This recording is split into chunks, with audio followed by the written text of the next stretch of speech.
जय हिंद फ्रेंड्स। हमसे बहुत सारे लोग पूछते हैं कि इतने सारे लोग ताकत में आकर सेवा करना क्यों भूल जाते हैं।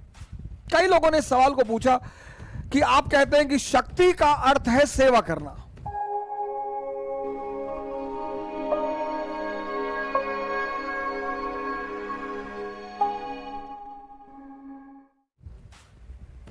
मैंने कहा तो बोले बहुत सारे लोग शक्ति पाकर सेवा क्यों नहीं करते, क्योंकि वो शक्ति दो तरह की है। Power is of two types. एक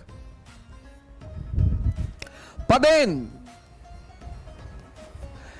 पोस्ट, स्टेटस। यह शक्ति नहीं है सर, यह सुविधा है। यह शक्ति नहीं है सर, पद कोई शक्ति थोड़ी है सर, पद एक सुविधा है। अब उस सुविधा का आप दुरुपयोग करें, आप डीएम है, कलेक्टर है, एसपी हैं, यह शक्ति नहीं है सर, यह पद है, पद। आप डॉक्टर हैं, यह एक सुविधा है। उस सुविधा को अगर आप सदुपयोग करें तो भी सेवा हो सकती है। लेकिन बहुत सारे लोग पद से, पोस्ट से तो सुविधा है लेकिन कॉन्शियस नहीं है सर। वो खुद ही भूखे, वो खुद ही नंगे, वो खुद ही परेशान है, उनके खुद की तमन्नाएं पूरी नहीं हुई तो वो क्या सेवा करेंगे सर। और सारे धर्म दुनिया के, बड़ा सारा इल्जाम लगता रहता है मेरे ऊपर। मैं तो खुली चुनौती देता हूं हर मंच पर हर व्यक्ति को कि कोई मुझे आकर यह साबित कर दे कि यह धर्म बहुत महान है और यह धर्म छोटा है और इस धर्म से जाओगे तो ही। खुली चुनौती है सर, उसका धर्म स्वीकार कर लेंगे सर। इस दुनिया में सभी धर्म बराबर हैं। खुली चुनौती है सर, पूरी दुनिया के जितने धर्म गुरु हैं, पुरोहित हैं, बस वो साबित कर दें कि ये धर्म ठीक नहीं है। सब धर्म बराबर है सर। सारे धर्मों का एक ही उद्देश्य है, जमीन से आसमान, अर्थ टू स्काई। ये अर्थ क्या है? सेंसेस, इंद्रियां। स्काई क्या है? कॉन्शियस। सारे धर्म सर, सारे धर्म का कोर फॉर्मूला यही है सब। मैंने तो बड़ा रिसर्च किया इन मुद्दों पे, बड़ा खोजबीन की, बड़ा अध्ययन किया, और जब स्वामी परमहंस को पढ़ा तब तो एकदम डाउट पूरा क्लियर हो गया। जो कुछ थोड़ी बहुत दुविधा बची थी वो क्लियर हो गया। वाला गाना है ना, जिसका जितना हो आंचल यहां पर उसको सौगात उतनी मिलेगी। यहां बेईमान सभी हैं, कोई परिवार के स्तर का है सभी, और जो नहीं है वो दुनियावी भी नहीं है। ये आम आदमी क्यों दूसरे की फटी हुई पैंट ढूंढता रहता है? क्योंकि सबकी फटी है, ऐसा किसी की पैंट ही नहीं जिसकी ना फटी हो। भाई राजेश खन्ना साहब का एक गाना है, मुझे आज भी याद है कि इस पापन को आज सजा देंगे मिलकर हम सारे, लेकिन जो पापी ना हो वो पहला पत्थर मारे।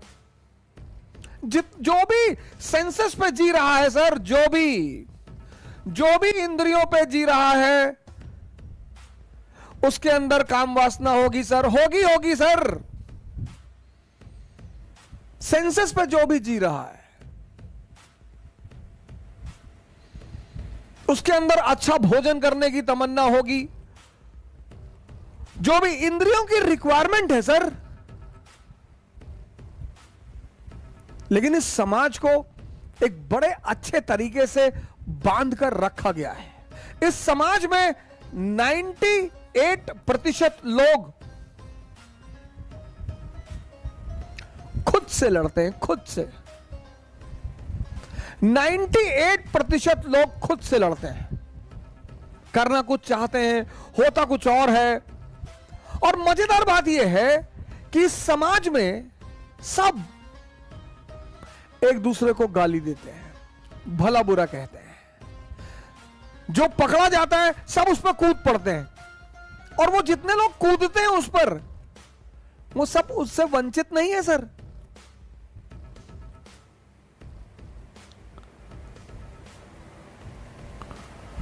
दूसरे के पकड़े जाने पे जो समाज खुशी, अरे देखो भैया ऐसा कह दिए, तो तुम अभी पकड़े नहीं गए हो।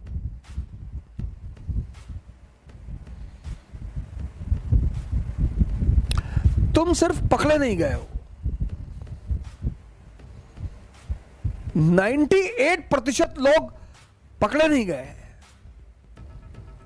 वरना इस हम्माम में सभी नंगे हैं। अब दुनिया में जब भी आप किसी के सहारे जीते हैं, किसी का मत खाइए सर। किसी से अगर 1 रुपये खा रहे हैं तो उसे 2 रुपये खिलाइए, और अगर नहीं खा सकते हैं तो किसी का खाइए भी मत। मिर्जापुर में ललित का हाल देखे ना, ऐसे ही हाल होता है जो दूसरों के सहारे जिंदा रहते हैं। ऐसा ही हाल होता है सर। अगर आप किसी पर 1 रुपया नहीं खर्चा कर सकते हैं तो उसका 1 रुपया अपने ऊपर खर्चा मत होने दीजिए। जब तक संभव हो दुनिया में किसी का एहसान मत लीजिए, नहीं तो कल आंख दिखाएगा तो आप गाली नहीं दे पाएंगे। इस देश में लोग जितना अपने मां बाप को बुरा भला कहते हैं उतना किसी को नहीं कहते। एक साहब एक बार मेरे पास आए, बोले हमारे मां बाप हमारे सबसे बड़े दुश्मन है। मैंने कहा क्यों? बोले मैं आईएएस की तैयारी करना चाहता हूं और वो मुझे आईएएस की तैयारी नहीं करने दे रहे। मैंने कहा क्या कह रहे हैं? कह रहे पहले कोई जो है और नौकरी कर लो। मैंने कहा बुरा क्या कह रहे हैं, क्या करते हैं? बोले पिताजी हमारे चपरासी हैं। मैंने कहा इतना बड़ा कर दिया, वो एहसान नहीं है। यही एक देश है जहां सांड को भी पाला जाता है। 30-30 साल के लोग मां बाप से खर्चा लेते हैं, और लड़कों को तो कोई हक नहीं है। 30 साल उम्र हो गई, पापा पैसा भेज रहे तैयारी करने के लिए, इनको बांध के मॉरिशस भेजो, साउथ अफ्रीका भेजो, इनसे बंधुआ मजदूरी कराओ। 30 साल, हद से हद 25 साल।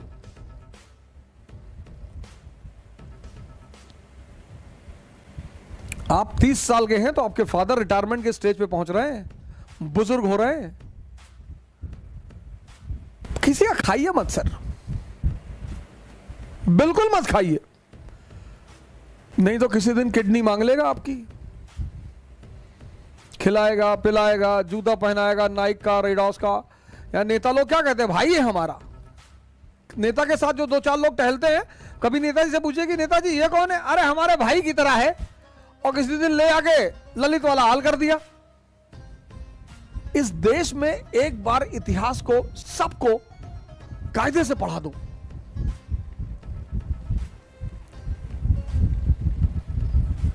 कायदे से। इस देश में इतिहास व्हाट्सएप यूनिवर्सिटी में पढ़ाया जाता है, फेसबुक यूनिवर्सिटी में पढ़ाया जाता है, किंवदंतियों में पढ़ाया जाता है। अजीब अजीब से कॉन्सेप्ट लेकर आते हैं लोग, और कॉन्सेप्ट लाते हैं कॉन्फिडेंस के साथ।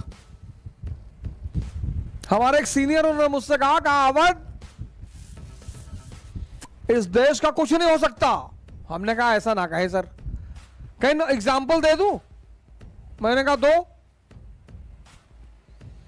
तो एक आदमी जा रहा था, उसको बुलाया, बोले भैया आपको क्या लगता है इस देश की समस्याओं का समाधान? कहा हमको क्या पता क्या समाधान है?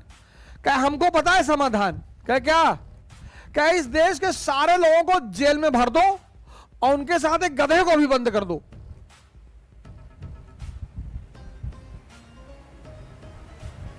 मेरे सीनियर उस आदमी से कहा कि इस देश की सारे समस्याओं का समाधान यह है कि इस देश के सारे लोगों को जेल में बंद कर दो और उसके साथ एक गधे को भी बंद कर दो। उस आदमी ने कहा कि गधे को क्यों बंद करोगे? तो मेरे सीनियर मेरी तरफ घूमे, बोले देखे मैं तुमसे कहा था ना, ये गधे की चिंता पहले करेगा, ये आदमी की चिंता नहीं करेगा कि सबको काहे बंद करोगे पहले। ये पहले गधे की चिंता करेगा। यही इस देश की दिक्कत है कि बहुसंख्यक लोग सही चीज पर ध्यान नहीं ले जाते। अरे पहले यही पूछ लेते कि सब लोगों को काहे बंद करोगे, गधे को बंद कर रहे हो, बंद करो ना। उन्होंने कहा यही मैं तुमसे कह रहा था कि इस देश में एक बड़ा तबका है जो हमेशा एक गलत चीज को देखेगा।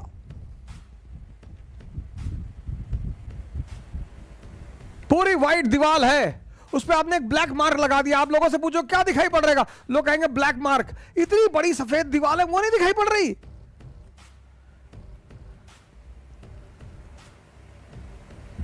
वो एक छोटा सा ब्लैक मार्क, वो दिखाई पड़ रहा है। इस चीज से बाहर निकलना होगा। जो लड़ना जानते हैं, लड़ना, लड़ोगे नहीं जाओगे कहां।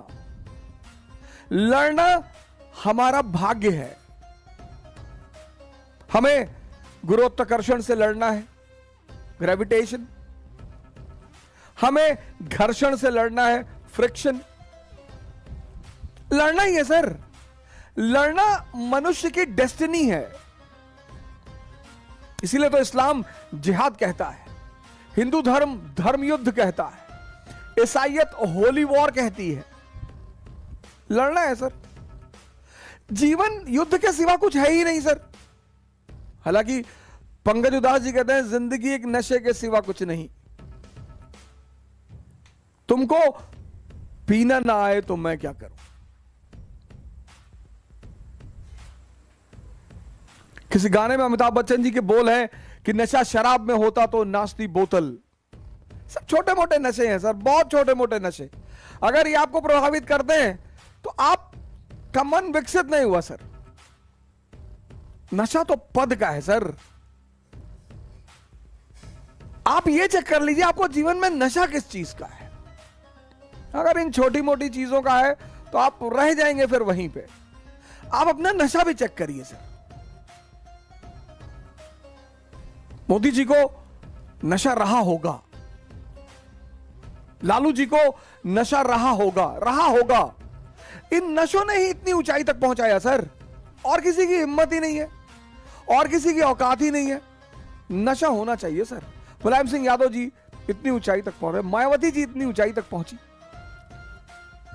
किसका राजनीतिक करियर कैसा रहा वो एक अलग चीज है, लेकिन जब भी कोई सामान्य व्यक्ति असामान्य कार्य करता है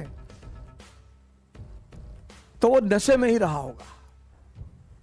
यहां लोग उठ नहीं पाते, या बड़े सारे लोग मेरे पास आते हैं कहते हैं कि सर सुबह नींद नहीं खुलती। तो कौन कहता है सपने देखने के लिए। जब सपना देखो तो एक चीज चेक करो कि तुम्हारे अंदर उस सपने को लेकर नशा है या नहीं है।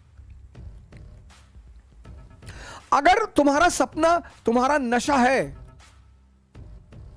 तो तुमको भगवान भी हरा नहीं सकता। बहुत बड़ा मंत्र है सर ये। अगर तुम्हारा सपना तुम्हारा नशा है, तुम्हारा जो भी सपना है। बहुत सारे लोग सपने उधार मांग के लाते हैं। हमारे पापा चाहते हैं कि हम आईएएस बन जाएं। तुम क्या चाहते हो? नहीं, हम तो बैंक में भी काम कर लेंगे। तब तुम नहीं बनोगे, क्योंकि बनना तुम्हें है और वो तुम्हारा नशा ही नहीं है। बहुत सारे लोग जीवन यापन के साधन ढूंढ रहे हैं, एम्प्लॉयमेंट के साधन ढूंढ रहे हैं। बहुत सारे लोगों को महत्वाकांक्षा और जीवन यापन में फर्क ही नहीं पता। महत्वाकांक्षा एक नशा है।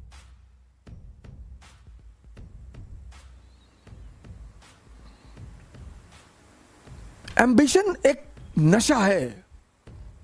वो जिसको हो जाए, नेपोलियन को हो गया। सुनाऊंगा आपको नेपोलियन की कहानी। क्या मस्त कैरेक्टर है विश्व इतिहास में। मुर्दे को जिंदा कर दे। क्या कैलकुलेशन करता है, कैलकुलेशन, क्या सेटिंग बैठाता है, क्या कब्जा करता है। हारता है बाद में, पतन भी होता है उसका, लेकिन एक आम आदमी के घर का बेटा ट्रेंड सेटर है विश्व इतिहास में। वर्ल्ड हिस्ट्री में वो एक ट्रेंड सेटर है।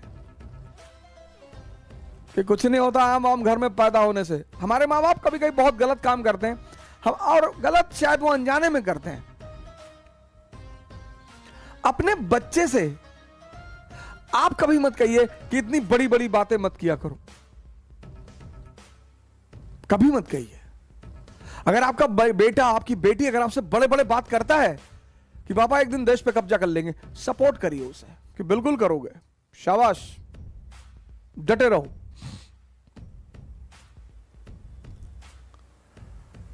और ये चीज मेरे फादर ने मेरे साथ जीवन भर किया, जीवन भर, आज तक मैं लखनऊ से साइकिल चलाने जा रहा था कोविड के टाइम में, 16 सितंबर 2020 से दिल्ली। मैंने उनसे कहा यार साइकिल चलाने जा रहे हैं 700 किलोमीटर, बोले कम है तुम्हारे लिए, कम है। बस वहीं पे मेरा ब्लड प्रेशर हाई हो जाता था, क्या है यार, बोले कम है, तुम तो 70-80 हजार चला लो, तुम्हारे ऊपर फर्क नहीं पड़ा। अरे मैंने कहा इतना भी मत चढ़ाया करो। सर माँ बाप का जो प्रोत्साहन होता है ना, उसकी आप कीमत अंदाजा नहीं लगा सकते।